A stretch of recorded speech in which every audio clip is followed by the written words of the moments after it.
I've only seen Shohei Ohtani in person once. It was a quiet May night at Fenway Park in 2022. Angels versus Red Sox, nothing remarkable. Ohtani didn't pitch, managed just one hit, and Boston cruised to a 4-0 win. Both teams missed the playoffs, and that game should have disappeared into the baseball void. Except, I still remember it. So, do the college kids who snagged $9 student tickets and unknowingly witnessed the greatest showman alive for the price of a lunch? For that, I can forever say I saw Ohtani live, even if nothing special happened that night. Now, everything is special. Ohtani just punched his ticket to the World Series by striking out 10, throwing 6 shutout innings, and hitting 3 home runs in one game, the kind of night that turns myth into history.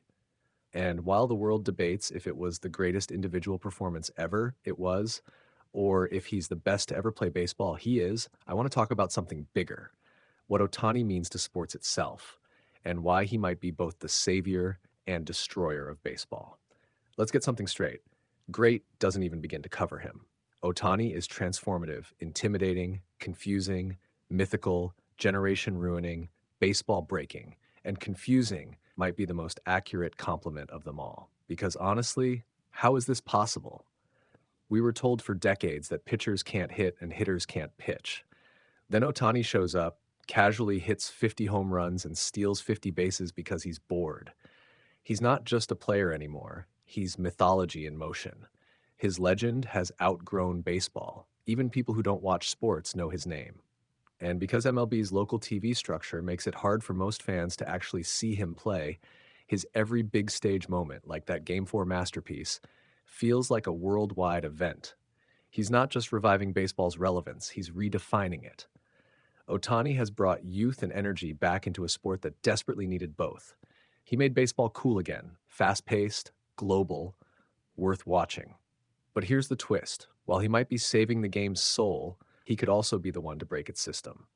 When Ohtani signed a $700 million deal with the Los Angeles Dodgers, it wasn't just massive, it was disruptive.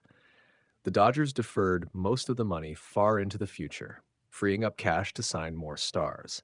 Mookie Betts, Freddie Freeman, Yoshinobu Yamamoto, Blake Snell, Tyler Glasnow, and more. They've basically turned into baseball's final boss. And that's where the apocalypse begins. The Dodgers' financial maneuvering, legal, brilliant, and terrifying, could be the tipping point that finally triggers the labor war baseball has avoided for decades. Analysts like Jeff Passan warn that a 2027 season cancellation over a salary cap dispute isn't just possible, it's probable. Ohtani isn't the cause of this.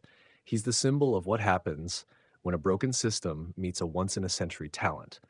He's exposed MLB's widening economic gap, where only a few teams can afford superstars, while everyone else scrambles to survive. The balance of competition, the thing that made baseball America's pastime, is slipping away.